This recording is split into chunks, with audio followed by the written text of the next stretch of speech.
الآن لننطلق مع جلسة المتحدثين الرئيسيين، والتي ستناقش من خلالها محاور مهمة حول التحول الرقمي والذكاء الاصطناعي في التعليم والتدريب. المتحدث الأول دكتور فابيو ناسكمبيني يسعدنا أن نستمع له كخبير تطوير رأس مال بشري في المؤسسة الأوروبية للتدريب. ويتمتع دكتور ناسكمبيني بخبرة واسعة في تصميم وتنفيذ استراتيجيات التعليم والتدريب خاصة وفي سياق التحول الرقمي. سيركز في حديثه على التطورات الحديثة في استخدام الذكاء الاصطناعي لتعزيز جودة التدريب والتعليم في الأسواق الناشئة. We are pleased to welcome Dr. Fabio Nascampini today, who holds a PhD in Information Technology Society and works as a human capital development expert at the European Training Foundation. We are delighted to have you here today, Doctor, and we are looking forward to hear your insight in this matter. Please, you can begin your presentation.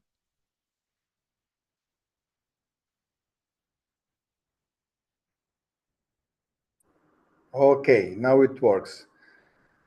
Good morning, everybody.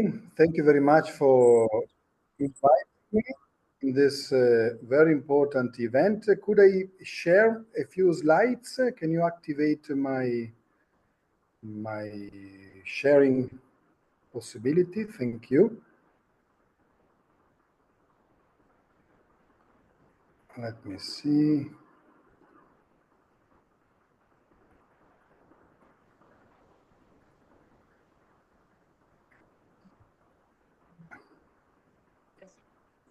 Dr. Fabio, can you hear us? Yes, I can hear you. Can you hear me? That's great, yeah. Yes. Could you please allow me to share? Now we can continue with your presentation, please. Yes, please. Can you please allow me to share a few slides in Zoom? I cannot share my screen. If you could allow me, I would like to show a couple of slides. Share the presentation. Thank you very much. In the meantime, I can start. Yes, now it works. Perfect. Yes. Yes, thank you. I hope you can see my slides. So thank you again for having me here. It's a big pleasure, and congratulations for the event. I'm Fabio Nascimenti from the European Training Foundation. I am the country liaison for Palestine, and I work in my expertise in the field of digitalization and artificial intelligence, especially in vocational training. This is what the European Training Foundation is. We are an EU agency working in countries around the EU, including the South Mediterranean and including Palestine. We collaborate a lot with a number of institutions there, including the Al-Quds Open University. And I would like to thank you again for the invitation. And here I'm just sharing, as I was said before, a few ideas on what we are learning along our journey of understanding digitalization and artificial intelligence in the AI. The first point is we need to know and always keep in mind where we are in the history of AI. It's important to keep in mind that every technological development has a path, and it's important to know what comes next. And it's important to know how mature technologies are for a proper use in our vocational training systems. And here I'm sharing two news with you to show you how present is the artificial intelligence revolution. The first is the news that the Yale University in the US will be investing $100 million to support the use of AI by all their students, faculty, and administrative staff. So imagine a large university where everybody is empowered and boosted in their teaching and their learning by AI. So it's a rather big development. And the second is this course by a British college called David Game College, which claims to be the first course with no teachers at all. So this program will be entirely taught through AI adaptive learning platforms. Teachers will transform into mentors and coaches, and AI actually will drive the whole course. Now, this is the first experiment of this kind. We still don't know how this course will be, whether it will be successful or not, but it's important to understand that this technology is actually already here. Here, a few data about artificial intelligence in Europe as far as labor market and training is concerned. And here, the important thing is, I think the most important data is that 23% of tasks in European jobs can be automated by AI. So 1/4 of what European workers do can be done by a machine. And this, of course, is, let's say, creating a lot of discussions and is needing a lot of attention, as we'll see in a moment. You have the source of this very interesting report there, which tackled a number of European countries. Of course, the revolution seems to be here, but as every revolution brings issues that need attention. So first of all, biases, the fact that artificial intelligence is risks to be repeating the human biases and the human decisions that sometimes are not the best, as we know.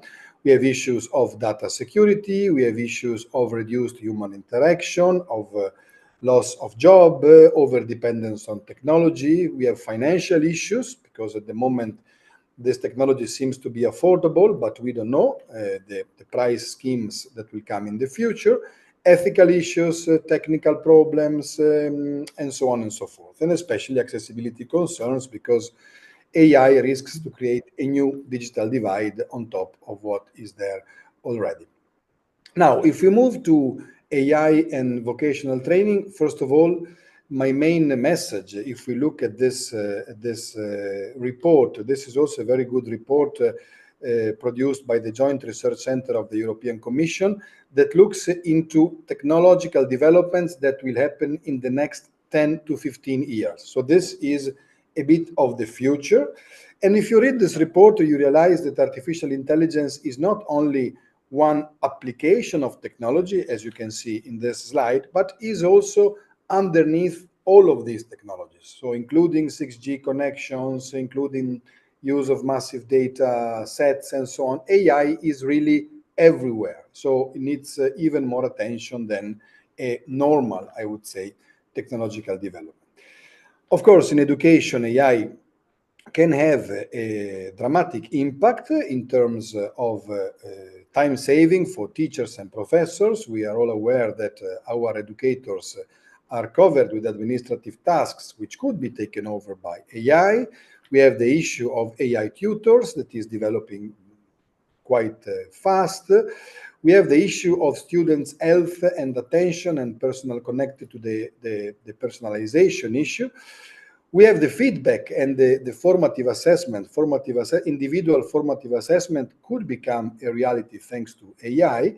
And of course, we have the switch that educators and faculty have to do, especially if they want to become coaches and motivators when the AI system is in place. So as you can see, the impact is really on all phases and on all aspects of education, and the same is true for vocational education. Now, 4 key messages from our work that I hope can then be discussed during your event and can represent starting points for interesting discussions. The first, we need active policy making. AI, as we have seen, is a very powerful technology with a lot of issues that need attention.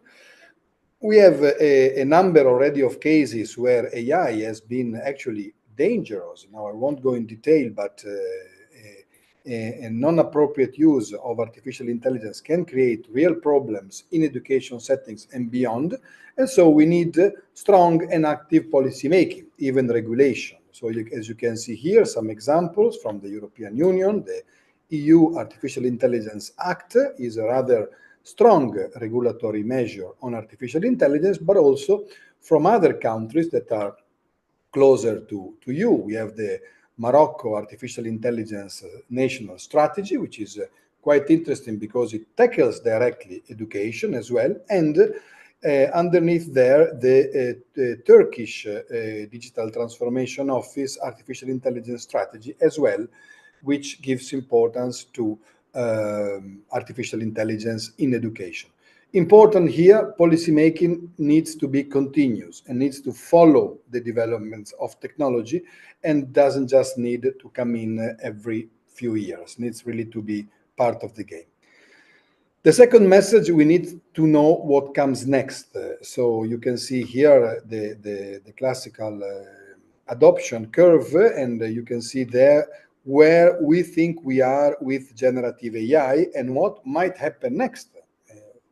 You might have heard that the new version of ChatGPT seems to be not so much better than the current version, whilst people were thinking of something much more powerful. So we really don't know what comes next, and we need to develop within universities, within governments, the capacity to foresight this technology and to anticipate the needs in terms of skills, in terms of literacies, and in terms, of course, of regulation as well. Third point, we need to work and to keep on working on inclusive artificial intelligence. We know that our world in terms of education is very unequal. We know that within countries we have very strong inequalities. Between countries and among countries we have very strong inequalities, and especially we have learned that when we talk about inclusion, is not only access that matters, so it's not only having access to AI, having access to technology, having access to the internet, but is also being able to use meaningfully these technologies. So we need digital literacies, and from the point of view of the providers, we need inclusive content and services. And there you find a link to a website that we have created with an online game to understand how excluded digitally one can be, and especially some learning material to learn more about this important issue.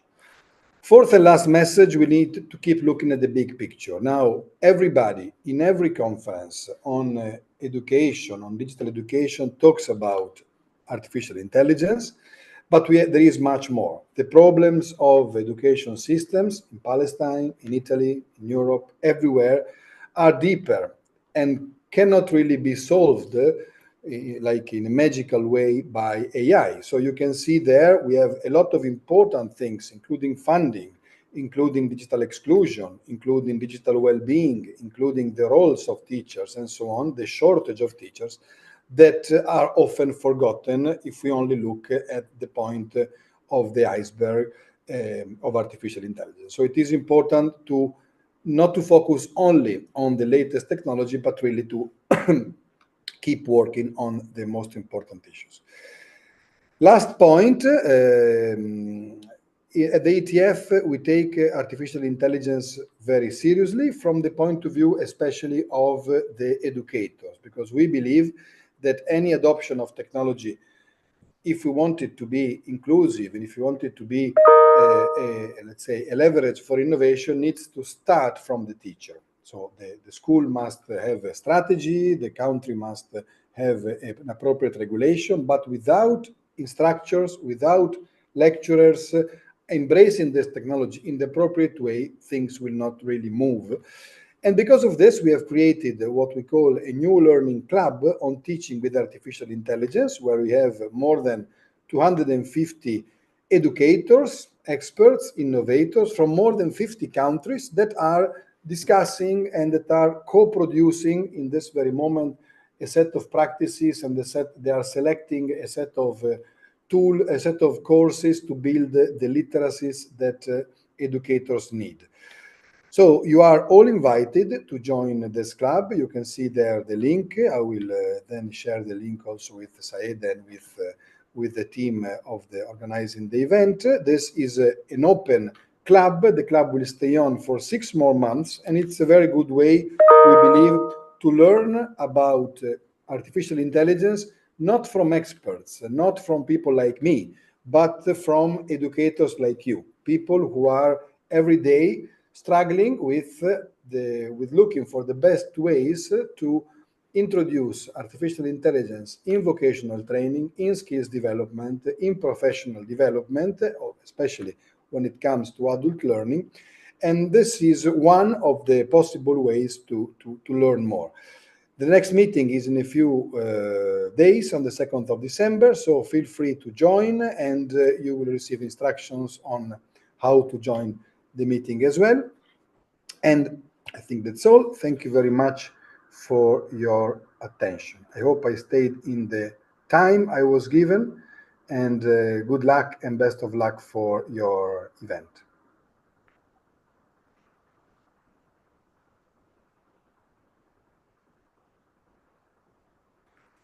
كل الشكر لدكتور فابيو ناسكمبيني بخصوص هذا المعلومات القيمة التي شاركنا بها اليوم وبالحضور جميعا.